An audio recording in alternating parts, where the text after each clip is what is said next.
கேட்டை நட்சத்திரம் பொதுவாக என்னென்னாக்கா இந்த கேட்டை நட்சத்திரம் பார்த்தீங்கன்னு வச்சுக்கிங்களேன், சந்திரனோட கர்ம பதிவு கொண்ட நட்சத்திரம் எல்லாமே ஒரு ரகசிய செயல்பாடு. இவங்களை அவ்வளோ சீக்கிரத்தில் யாரும் புரிஞ்சிக்கவே முடியாது. ரகசிய நண்பர்கள், ரகசிய விஷயங்கள், அவ்வளோ ரகசியங்களை அப்படியே உள்ளடக்கிய ஒரு நட்சத்திரம் பார்த்திங்கன்னா இந்த கேட்ட நட்சத்திரம் சொல்ல. சும்மா போகிறவங்க கூட என்கிட்ட ஒரு சீக்ரெட் இருக்குது வந்து கேட்டு போ அப்படின்னு சொல்லிட்டு போகக்கூடிய ஒரு நட்சத்திரம் தான். ஸோ அது மாதிரி மற்றவங்களுடைய ரகசியங்களை தெரிந்து வைத்திருக்கக்கூடிய கேட்ட நட்சத்திரக்காரங்களுக்கு இவங்களுக்கு அதுவே பிரச்சனையாக இருக்கும். ஏன்னா இவங்க ஒருத்தவங்களை நம்புவாங்க, யாரை நம்புகிறாங்களோ அவங்களே பிரச்சனையாக இருப்பாங்க. குறிப்பாக கேட்ட நட்சத்திரக்காரங்களுக்கு பார்த்திங்கன்னா இந்த தாய்மாமன் உறவில் ஒரு பிரச்சனை இருக்கும். மாமன் சொன்னாவே பிரச்சனை இவங்களுக்குலாம். மாமன் சொன்னாவே அடிதடி ஏமாற்றம் என்பது இவங்களுக்கு கண்டிப்பாக இருக்குமானா கண்டிப்பாக இருக்கும்.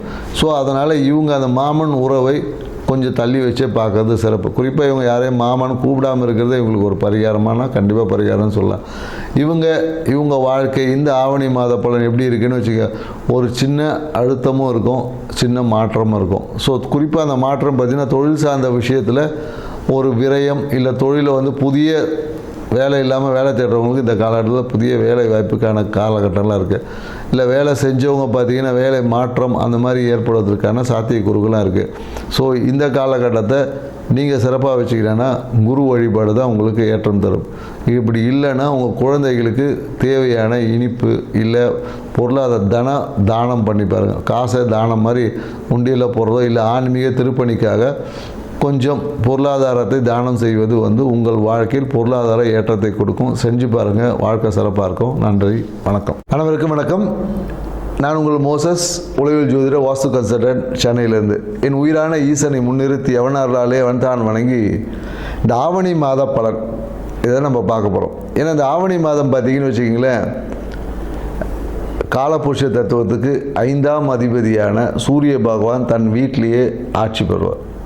ஸோ அப்போ ஆட்சி பெறும் போது என்னென்னாக்கா இந்த பூர்வ புண்ணியம் என்பது இயற்கையாகவே இந்த காலகட்டத்தில் ரொம்ப செழிப்பாக இருக்கும், வளமாக இருக்கும் அப்படின்னு சொல்லுவாங்க.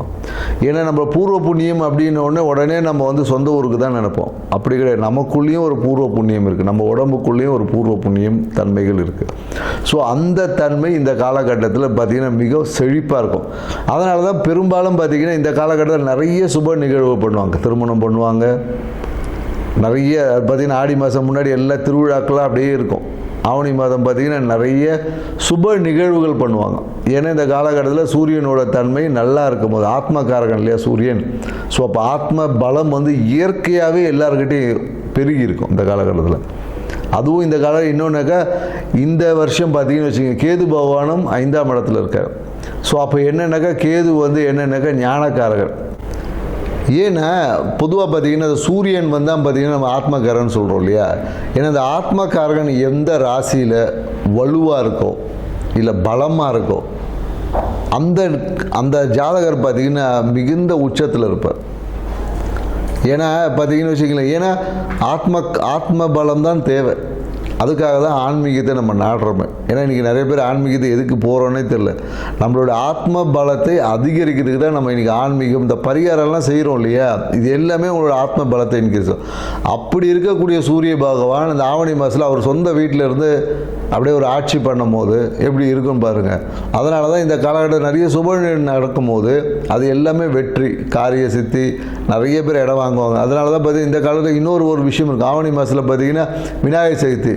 இந்த காலத்துலேருந்து அந்த விழா கோலங்கள் எல்லாமே தொடங்கும். அது வரையும் பார்த்திங்கன்னா ஒரு இந்த மந்தமாக போயிட்டு இருந்தது. இது பார்த்திங்கன்னா விநாயகர் சதுர்த்தி, அதுக்கப்புறம் பார்த்திங்கன்னா ஆயுத பூஜை, அப்புறம் தீபாவளி, அப்படியே பார்த்திங்கன்னா விழாக்களாக அப்படியே வரும். இனிமேல் ஒவ்வொரு மாதமும் பார்த்திங்கன்னா விழாக்கள், இந்த புரட்டாசி மாதத்தை தவிர்த்து. ஏன்னா ஆத்மகாரகன் எந்த ஜாதகத்தில் நல்ல வலுவாக ஸ்ட்ராங்காக இருக்கோ அவங்க தான் உச்சம். ஏன்னா சூரியன் தான் பார்த்திங்கன்னா நம்ம பெரும்பாலும் இந்த அரசியலுக்கு சொல்லுவோம், மருத்துவக்காரகனும் சூரியன் தான். ஸோ அதனால தான் எந்த ஒரு ஜாதகத்தில் சூரியன் வலுவாக இருக்கோ அவங்க நல்ல ஒரு ஃபேமஸ் டாக்டர் ஆவாங்க.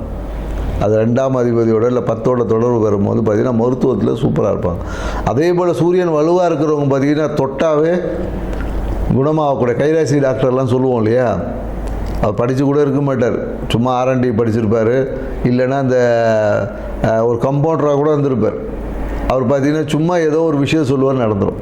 கைராசி டாக்டர் அப்படின்னு சொல்லக்கூடிய எல்லாருமே பார்த்திங்கன்னா இந்த சூரியன் வலுவாக இருக்கும் தான் கைராசி டாக்டர். ஏன்னா ஆத்மத்தை பலமாக வச்சுருக்க எல்லாமே பார்த்திங்கன்னா குணமாக்கக்கூடிய ஆற்றல் அவங்ககிட்ட இயற்கையாகவே நிறைய இருக்கும். ஸோ சூரியன் வலுவாக இருக்கிற நிறைய பரிகாரம் பண்ணான்னு வச்சிங்களேன், சூப்பராக சக்ஸஸ் ஆகிடும். பெரிய பரிகாரம் சின்னதாக சொன்னாவே பெரிய விஷயங்கள் கூட குணமாகக்கூடிய ஆற்றல். அப்படி இருக்கக்கூடிய சூரிய பகவான் இருக்கக்கூடிய இந்த ஆவணி மாதத்தில் பார்த்திங்கன்னா மிகுந்த நற்பலன்களை கொடுக்கும். ஆன்மீக நாட்டம் அதிகமாகவும், குறிப்பாக என்னென்னாக்கா இந்த கேது கூட இருக்கிறதுனால நிறைய என்னென்னா அந்த குழந்தை பேருக்கான விஷயங்கள், குழந்தை பேர் இன்மை, இந்த மாதிரியான விஷயங்கள் எல்லாமே ஒரு மாற்றத்தை கொடுக்கக்கூடிய விஷயமா இருக்கும். அந்த விரக்தி தன்மை, எனக்கு கேது எப்போதும் பார்த்திங்கன்னா ஒரு விரக்தி கொடுப்பார். ஏன் அது விரக்தி கொடுப்பார்னா அனுபவம் கிடைச்சாதான் அறிவு வளரும், ஞானம் கிடைக்கும், சும்மா வராது இல்லையா. ஸோ அதனால் அந்த கேது பகவான் வந்து நமக்கு ஞானத்தை கொடுப்பதற்காக சில படிப்பினையை கொடுப்பார். அதை தான் நம்ம இங்கே விரக்தி, எனக்கு அது நடக்கலை அப்படி இப்படின்னு நம்ம சொல்லிட்டு கிடப்போம்.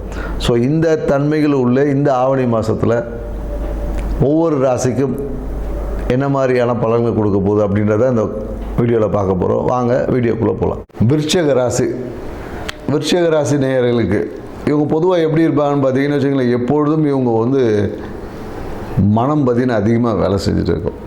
பொறுமையே இருக்காது இவங்ககிட்ட. பொறுமை என்பது துளியும் இருக்காது. எல்லாத்துலேயும் ஒரு அவசரம், பதட்டம், இது இருந்துச்சுன்னா அவங்க உறுதியாக விருச்சிக ராசி அப்படின்னு சொல்லலாம்.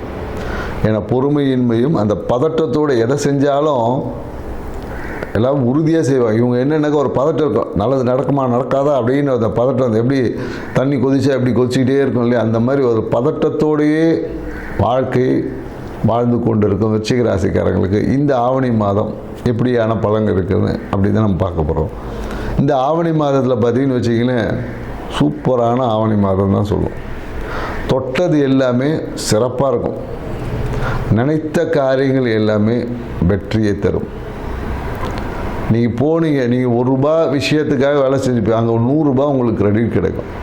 ஸோ லாபம், மன மகிழ்ச்சிக்கு வந்து இந்த ஆவணி மாதத்துக்கு வந்து ஒரு குறையும் இருக்காது. ஆனால் அதை தற்காத்துக்கணும். உங்களுடைய அவசர பதட்டத்தாலேயே நீங்கள் அதை இழக்கிறதுக்கான வாய்ப்புகள் இருக்குது. அதனால் என்னென்னாக்கா எதையும் பொறுமையாக கையாளணும் அப்படின்னு தான் நம்ம விருச்சிக ராசி நேயர்களுக்கு இது ஒரு பரிகாரமாக கூட அவங்க சொல்லுவோம். எந்த விஷயத்தையும் செய்தாலும் பொறுமை நிதானத்துடன் செய்யுங்க. அவசரத்தை விட்டு விடுங்க. நீங்கள் அவசரத்தை விட்டிங்கனாவே உங்கள் வாழ்க்கையில் பாதி நல்ல விஷயம் நடக்கும். உங்களுடைய அவசர முடிவுகளாலேயும் அர்ஜென்ட்டாலேயே உங்களுக்கு நடக்க வேண்டிய நன்மைகளை நிறைய பேர் இழந்துருவாங்க. இல்லை நன்மை நடக்கும் போது அதை என்ஜாய் பண்ண முடியாது. நிறைய விருச்சிக ராசிக்காரங்க நம்ம பார்த்துருக்கோம். எல்லாம் அவங்க நினச்ச விஷயம் நடக்கும், ஆனால் அவங்களுக்கு அது வந்து மன திருப்தியை கொடுக்க ஒரு விரக்தியாகவே இருப்பாங்க. ஸோ இந்த ஆவணி மாதம் பார்த்திங்கன்னு வச்சுக்கோங்க, உங்களுக்கு மன மகிழ்ச்சியை அதிகரிக்கக்கூடிய ஒரு ஆவணி மாதமாக இருக்கும். வாழ்க்கை துணையோட இஷ்ட தெய்வ ஆன்மீக பயணங்கள் எல்லாமே நீங்கள் செய்வீங்க. பயணத்தால் திடீர் அதிர்ஷ்டங்கள்லாம் ஏற்படும். நீங்கள் நினச்சே பார்த்துருக்க மாட்டீங்க, ஒரு விஷயம் இது நடந்தால் நல்லா இருக்கான்னு நீங்கள் போன அந்த இஷ்ட தெய்வ வழிபாடு பண்ணுற இடத்துலேயே அந்த நபரை சந்திக்கக்கூடிய ஒரு வாய்ப்பெல்லாம் உருவாகும். நீங்கள் இஷ்ட தெய்வத்தை அந்த வணங்கக்கூடிய இடத்துலையே நீங்கள் நினைத்த ஒரு இடம் வாங்குறதோ வீடு வாங்குறது இந்த விஷயங்கள்லாம் அமையுமானா கண்டிப்பாக அமையக்கூடிய வாய்ப்புகள் இந்த காலகட்டத்தில் இருக்குது. ஸோ நீங்கள் ஒரு எதிர்பார்த்த நபரை இல்லை எதிர்பார்த்த விஷயத்தை உங்கள் இஷ்ட தெய்வத்தின் மூலியமாக அனுபவிக்கக்கூடிய கிடைக்கக்கூடிய சாத்தியக்கூறுகளை இந்த ஆவணி மாதத்தில் உங்களுக்கு இருக்குது. மேலும் என்ன நினச்சிங்களேன், வீட்டை வந்து டெக்கரேட் பண்ணுறது, வீட்டை வந்து பிரம்மாண்டமாக்குறது, இந்த மாதிரியான தேவையற்ற ஒரு விஷயத்தினால விரயங்கள்லாம் ஏற்படும். ஏன்னா சில பேர் என்னக்கா வாடகை வீட்டுக்கு போகலான்னா இல்லை நான் சொந்த வீட்டுக்கு தான் போவேன், 10 லட்ச ரூபாய்க்கு நடக்க வேண்டிய விஷயத்தில் அங்கே 25 லட்ச ரூபாய்க்கு போய் கமிட்மெண்ட் ஆகி சிக்கக்கூடிய வாய்ப்புகள் எல்லாமே இருக்குது. ஸோ அதனால் உங்களுடைய பலம் அறிந்து உங்கள் பொருளாதார நிலை அறிந்து செயல்பட்டிங்கனாவே இந்த அழுத்தத்துலேருந்து குறைச்சிக்கூடாது. ஏன்னா நாளில் இருக்க ராகு பகவான் என்ன பண்ணுவார்னா இஷ்டம் போல் செலவு பண்ணுறது தூண்டி விட்டுட்டே இருப்பார். சுகமாக இருக்க அப்படியே சுகமாக நீ படுத்துக்க நான் பார்த்துக்கிறேன் அப்படின்னு சொல்லிட்டு மொத்த கஜானா காலி பண்ணிடுவார். ஸோ அதனால் கொஞ்சம் எச்சரிக்கையாக செயல்படணும். ஏன்னா ராகு என்னென்னாக்கா இரட்டிப்பு லாபம், இரட்டிப்பு மகிழ்ச்சியை கொடுத்து இருக்கிறத காலி பண்ணுறது தான் அவரோட வேலையை. ஸோ அதனால் ராகுபவன் நாளில் இருக்கிறதுனால சுகம் வந்து இந்த காலகட்டத்தில் அதிகமாகும். அதனால் சோம்பேறித்தனமும் கூட சேர்ந்து அதிகமாகும். இந்த லக்ஸரியஸ் லைஃப் அதிகமாகும் போது நம்மக்கிட்ட வந்து ஒரு கேர்லெஸ் வந்துடும். அந்த கேர்லெஸ்லேயே சில நபர்களை இழப்பதற்கான வாய்ப்புகள் இருக்கும். நல்ல உறவுகள் எல்லாமே கெட்டு போகிறதுக்கான வாய்ப்புகள் இருக்குது. ஸோ அதனால் கொஞ்சம் கவனமாக செயல்பட்டிங்கன்னா இந்த விஷயத்துலேருந்து தவிர்க்கலாம். அதே போல் இந்த காலகட்டத்தில் என்னென்னாக்கா குழந்தைகள்னால தீராத பிரச்சனை இருக்கும். தேவையற்ற விஷயம். குழந்தை நல்லா தான் படிச்சிருக்கும், எவனா சொல்லுவான், நாங்கள் அவங்க குழந்தை கொஞ்சம் மார்க் கம்மியாக டல் ஆகிடுச்சுன்னா 98 மார்க் வாங்கியிருக்கோம். 98 அந்த 2 மார்க் வாங்கலையேன்னு போட்டு அவ்வளோ மன உளைச்சலுக்கு ஆளாயிடக்கூடிய ஆள் தான் இவங்க.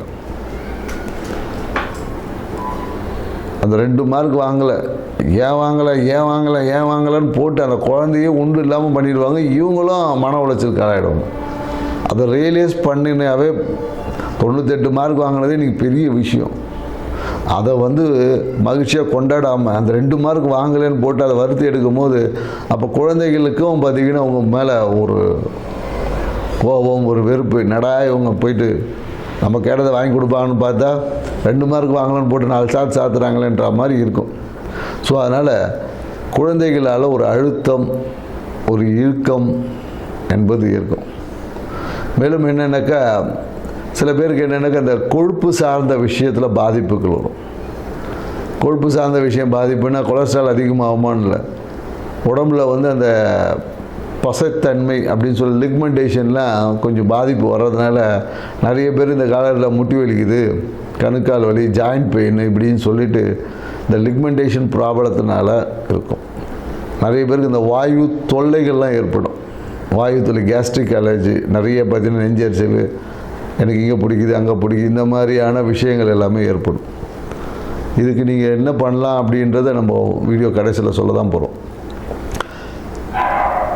எது நடந்தாலும் எல்லாத்தையும் எதிர்த்து ஆளுமை செய்யக்கூடிய உங்கள் ராசி அதிபதியான செவ்வாய் பகவான் 11ல் சஞ்சரிக்கிறதுனால எல்லாத்தையும் கடந்து நீங்கள் ஜெயிச்சு வரக்கூடிய ஆற்றல் என்பது உங்கள்கிட்ட இருக்குது. இதை நீங்கள் உணர்ந்தாவே இந்த மாதம் உங்களுக்கு சக்ஸஸ்ஃபுல் மாதம் தான். அதே போல் வேலையில் பார்த்தீங்கன்னு வச்சுக்கிங்களேன், வேலையில் ஒரு எல்லாம் நல்லாயிருக்கும், ஒரு திருப்தியற்ற நிலை, ஒரு விரக்தி அப்படின்னு ஒரு ஏற்படுத்தும். ஏன்னா நீங்கள் கேட்குற டைமில் அந்த லீவு பர்மிஷன் எதுவுமே கிடைக்காது. உயர் அதிகாரிகிட்ட வந்து ஒரு சின்ன ஒரு என்ன சொல்கிறதுன்னா ஒரு மனப்போக்கு, விரக்தியான மனப்போக்கு இருக்கும். நீங்கள் ஒரு 5 நாள் லீவ் கேட்பீங்க, அவர் 1 நாள் கொடுப்பாரு. இந்த மாதிரியான தன்மைகள் எல்லாம் இந்த காலகட்டத்தில் ஏற்படும். ஸோ அதனால் பார்த்திங்கன்னா நீங்கள் எதிர்பார்த்த அந்த பிளான் பண்ண விஷயங்களில் சிறு தடைகள், தாமதங்கள் ஏற்படும். அதே தொழில் செய்யக்கூடியவங்களுக்கு பார்த்திங்கன்னா அரசு சார்ந்த விஷயத்துலேருந்து நல்ல ஒரு ஆதிக்கம் செலுத்தக்கூடிய விஷயமா இருக்கும்.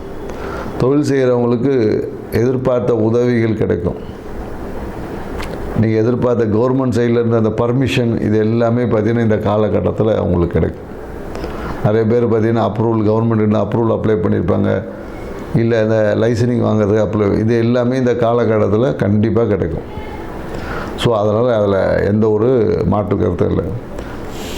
ஸோ இந்த செப்டம்பர் முதல் வாரத்துக்கு அப்புறமா தொழில் ரீதியான திடீர் பயணங்கள் ஏற்படும், திடீர் அதிர்ஷ்டங்கள் உண்டு, லாபம் அதிகரிக்கும், எதிர்பார்த்தே இருக்காத ஒரு லாபம்லாம் வரும்.